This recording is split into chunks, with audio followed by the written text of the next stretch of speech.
اعوذ باللہ من الشیطان الرجیم بسم اللہ الرحمن الرحیم اللہم صلی علی محمد وآل محمد اجل فرادم اجمعین۔ ویورز، آج کا ہمارا چیپٹر اصحاب رس کا واقعہ بیان کیا جاتا ہے، تو چلیں شروع کرتے ہیں۔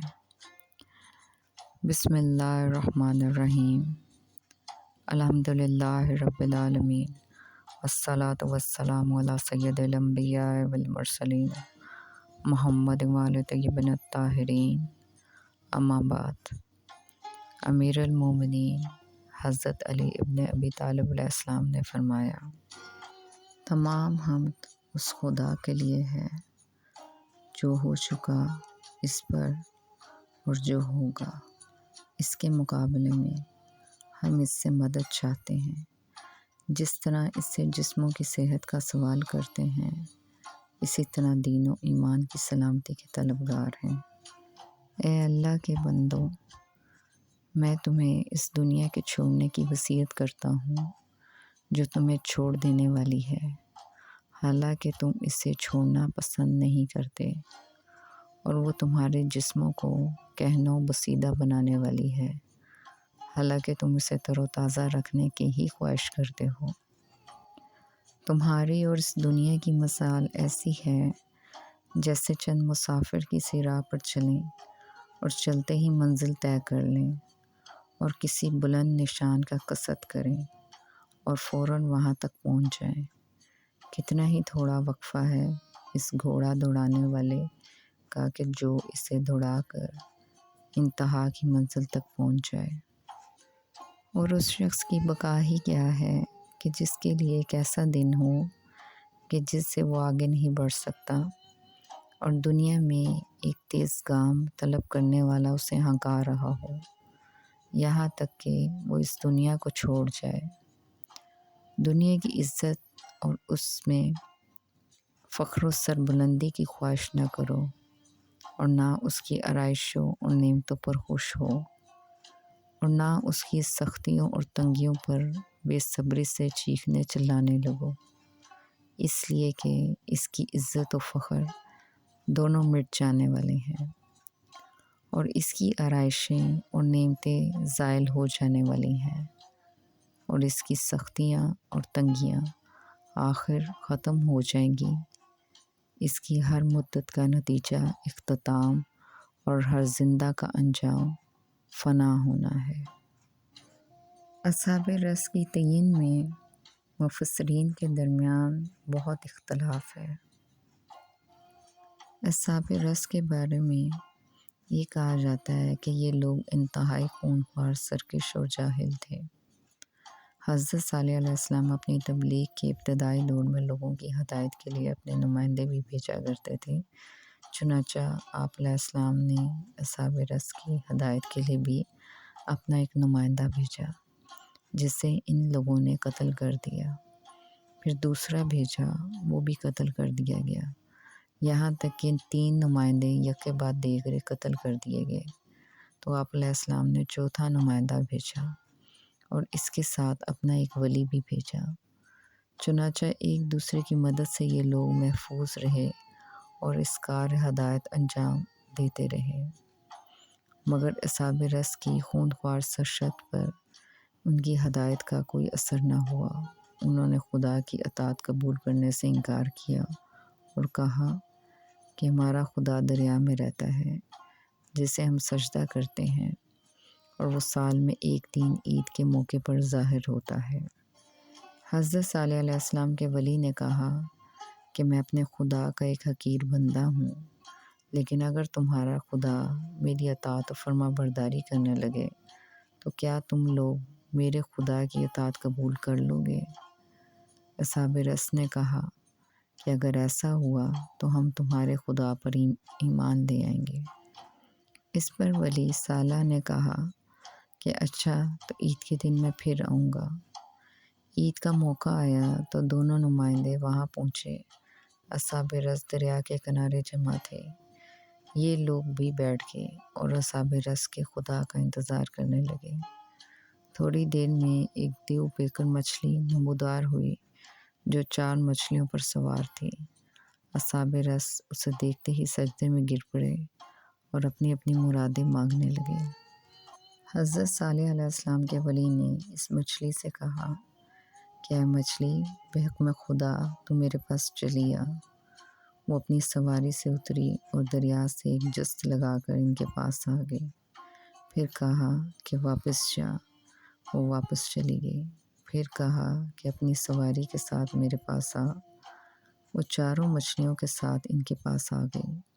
پھر کہا کہ اب واپس جا اور دریا میں غرق ہو جا۔ وہ واپس ہوئی اور دریا کی تہہ میں غرق ہو گئی۔ لیکن اصحاب رس یہ سب کچھ اپنی آنکھوں سے دیکھنے کے باوجود ایمان نہیں لائے، بلکہ ان لوگوں نے حضرت صالح علیہ السلام کے ولی کی تکذیب کی اور انہیں جادوگر ٹھہرایا، جس کے نتیجے میں وہ عذاب الہی کا شکار ہوئے۔ ایک تیز و تند ہوا کا طوفان آیا جس نے اصحاب رس کو ماں ان کے مویشیوں سمیت اڑا کر دریا میں غرق کر دیا اور ان کے وجود سے دامن گیتی کو پاک کر دیا۔ اس کے بعد حضرت صالح علیہ السلام کے دونوں نمائندے اس کنویں کے پاس پہنچے جس کا نام رس تھا، اور اس کے اندر اصحاب رس کا سونا اور چاندی کا خزانہ تھا، جسے ان لوگوں نے نکالا اور جو لوگ ایمان لانے کی وجہ سے طوفان کی زد سے بچ گئے تھے ان کے درمیان تقسیم کر دیا اور حضرت صالح علیہ السلام کی خدمت میں واپس آ گئے۔ تبری کا کہنا ہے کہ ان دونوں عذابوں کے بعد حضرت صالح علیہ السلام وہ مقام چھوڑ کر فلسطین کی طرف ان لوگوں کے ساتھ ہجرت کر گئے جو ایمان لا چکے تھے۔ بعض روایات میں یہ بیان کیا جاتا ہے کہ حضرت حنظلہ بن صفوان علیہ السلام ایک پیغمبر تھے جنہیں بعض روایات کے مطابق رب العالمین نے اصحاب رس کی جانب بھیجا تھا، گو کہ ان کا تذکرہ قرآن اور احادیث میں صراحتاً نہیں ملتا، تاہم ابن کثیر نے اپنی کتاب قصص الانبیاء میں ان کا ذکر کیا ہے۔ اور سب سے پہلے حافظ ابن عساکر نے اپنی کتاب تاریخ دمشق میں شہر دمشق کی تعمیر کے ذیل میں ان کا ذکر کیا۔ وہ لکھتے ہیں کہ پروردگار اعلیٰ نے حضرت حنظلہ علیہ السلام بن صفوان کو اپنا پیغام دے کر اصحاب رس کے پاس روانہ کیا، لیکن انہوں نے پیغمبر کو جھٹلایا اور انہیں قتل کر دیا۔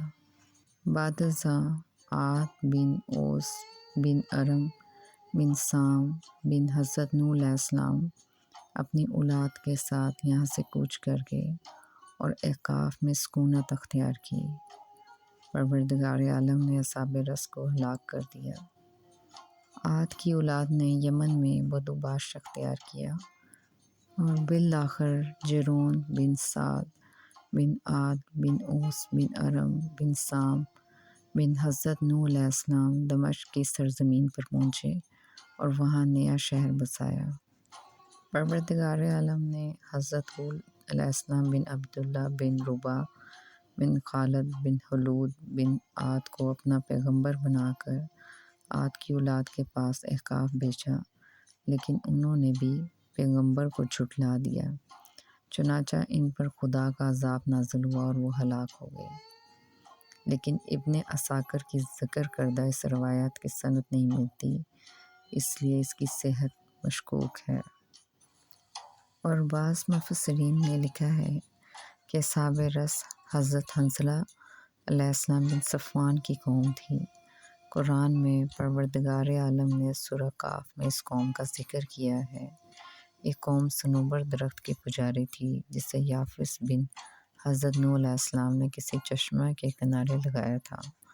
اس وقت اس درخت کو شاہ درخت کہا جاتا تھا۔ اس قوم کے 12 گاؤں تھے جو دریا کے ساحل پر آباد تھے۔ ان کے بادشاہ کا نام ترکوس بن عابور بن یارش بن سازن بن نمرود بن کنعان تھا۔ یہ وہی نمرود ہے جو پیغمبر حضرت ابراہیم علیہ السلام کے عہد میں بابل کا حاکم تھا۔ تاہم یہ کوئی یقینی بات نہیں ہے کہ حضرت حنظلہ علیہ السلام انہی اصحاب رس کے پیغمبر تھے، کیونکہ بعض روایات میں اس قوم کو انطاکیہ کا بتایا گیا ہے، جنہوں نے حبیب النجار کو قتل کر کے کنویں میں پھینک دیا تھا۔ اس قصے کا ذکر سورہ یاسین میں ملتا ہے۔ وہب بن منبع کا خیال ہے کہ اصحاب رس در حقیقت قوم حضرت شعیب علیہ السلام ہے۔ چنانچہ جو روایت امیر المومنین حضرت علی ابن ابی طالب علیہ السلام سے منقول ہے، اس میں اصحاب رس حضرت سلیمان علیہ السلام کے زمانے میں رہتے تھے اور صنوبر کے درخت کی پوجا کرتے تھے، اور پروردگار عالم نے حضرت یعقوب علیہ السلام کے بیٹے یہودا کے پوتے کو اس قوم کی ہدایت کے لیے نبی بنا کر بھیجا، لیکن وہ لوگ ان پر ایمان نہیں لائے اور انہیں طرح طرح کی تکلیفیں پہنچائیں، اور پھر پیغمبر کی دعا سے وہ درخت خشک ہوا، اور قوم رس نے پیغمبر کو گناہ گار قرار دیتے ہوئے انہیں کنویں میں ڈال دیا، جس کی وجہ سے پروردگار عالم کے غضب کو جلال آیا اور بادل اور ہوا بھیجی، جس سے وہ زمین ان کے لیے گرم ہو گئی اور وہ لوگ پگھل گئے۔ جبکہ دوسری روایت میں اصحاب رس کے رہنے کی جگہ کو حضر موت یمن قرار دیا گیا ہے، اور ان کا پیغمبر حضرت حنظلہ علیہ السلام بن صفوان کا ذکر ہوا ہے، اور وہاں کے لوگ چپٹی بازی مصاحقہ کرتے تھے۔ حضرت حنظلہ علیہ السلام نے اس کام سے روکنے کی کوشش کی، لیکن ان لوگوں نے انہیں اذیت دی اور کنویں میں پھینک دیا، جس کی وجہ سے پروردگار عالم نے سیل ارم عذاب نازل کیا۔ کہا گیا ہے کہ حضرت حنظلہ علیہ السلام کی قبر میں ایک تحریر ملی ہے، جس میں حضرت حنظلہ علیہ السلام کی زبانی لکھا ہوا ہے کہ وہ پروردگار اعلیٰ کے نبی تھے اور یمن کے حمیر، عریب اور عزیز کے لوگوں کے لیے مبعوث ہوئے تھے، لیکن ان لوگوں نے انہیں قتل کیا۔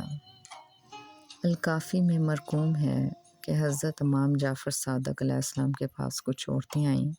ان میں سے ایک عورت نے آپ علیہ السلام سے سحق، عورت کی ہم جنس پرستی کے متعلق پوچھا، تو آپ علیہ السلام نے فرمایا، ایسا کرنے والی عورت پر زانی کی حد شرعی نافذ کی جائے گی۔ عورت نے کہا، کیا قرآن حکیم میں بھی اس کا کہیں ذکر ہے؟ آپ علیہ السلام نے فرمایا، جی ہاں۔ عورت نے کہا کہ کہاں ہے؟ آپ علیہ السلام نے فرمایا، وہ رس والے تھے۔ تفسیر علی ابن ابراہیم میں مرقوم ہے کہ ایک عورت اپنی کنیز کو لے کر حضرت امام جعفر صادق کے پاس آئی اور ان سے کہا، آپ علیہ السلام ایسی عورتوں کے متعلق کیا کہتے ہیں جو عورتوں سے ہم جنس پرستی کریں؟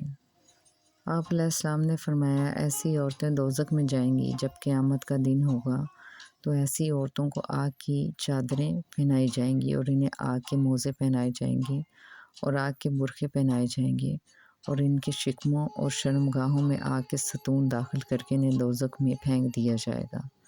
عورت نے کہا، یہ بات کتاب اللہ میں نہیں ہے۔ آپ علیہ السلام نے فرمایا، یہ اللہ کی کتاب میں موجود ہے۔ عورت نے کہا، یہ کہاں ہے؟ آپ علیہ السلام نے فرمایا، اللہ کا فرمان ہے کہ ہم نے عاد، سمود اور اصحاب رس کو ہلاک کیا، اور یاد رکھو کہ اصحاب رس کی عورتیں اسی برائی میں مبتلا تھیں۔ چنانچہ یہ بات کسی حد تک ثابت ہے کہ حضرت حنظلہ علیہ السلام بن صفوان ہی وہ پیغمبر تھے جنہوں نے اصحاب رس کے لوگوں کو چپٹی بازی مصاحقہ سے روکا تھا، اور لوگوں نے انہیں اذیت دی تھی اور کنویں میں پھینک دیا تھا، جس کی وجہ سے پروردگار عالم نے سیل ارم عذاب نازل کیا تھا۔ جبکہ کچھ روایات میں اس بات کا ذکر ہوا ہے۔ محمد بن کعب بن کرزی کی پیغمبر اکرم صلی اللہ علیہ وآلہ وسلم سے منقول ایک روایت کے مطابق پروردگار عالم نے کسی قوم کے لیے ایک نبی بھیجا جسے ان لوگوں نے جھٹلایا اور نبی کو کنویں میں پھینک دیا، اور کنویں کے دہانے پر ایک بڑا پتھر رکھا۔ اس نبی پر وہاں کا صرف ایک غلام ایمان لایا تھا جو لکڑیاں بیچ کر اپنے دن گزر بسر کرتا تھا، اور وہ پیغمبر کے لیے کھانا اس کنویں میں دیتا تھا۔ ایک دن اس غلام کو نیند آئی اور پروردگار عالم کے حکم سے 14 سال تک سوتا رہا، اور جب بیدار ہوا تو اس سے ایسا لگا کہ چند لمحے سویا ہو، اور پھر سے کھانا تیار کر کے کنویں پر لے گیا تو وہاں پر کوئی پیغمبر کی کوئی خبر نہیں تھی۔ اس روایت کے مطابق وہ جب سو رہا تھا تو اس وقت اس قوم پر پروردگار عالم نے عذاب نازل کیا اور ان لوگوں نے پشیمان ہو کر پیغمبر کو رہا کیا۔ ان سب روایات کو مد نظر رکھتے ہوئے یہ بات ثابت ہے کہ اصحاب رس جنہوں نے کفر میں ایک طویل عرصہ گزارا ہے۔ قوم سمود کے باقی ماندہ 4000 لوگ جو حضرت صالح علیہ السلام پر ایمان لا چکے تھے وہ عذاب سے محفوظ رہے۔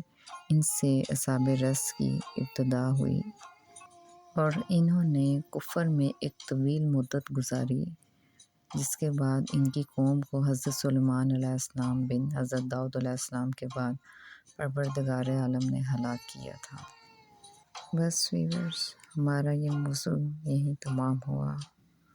والسلام۔ اللہم صلی علی محمد و آل محمد وعجل فرجهم اجمعین۔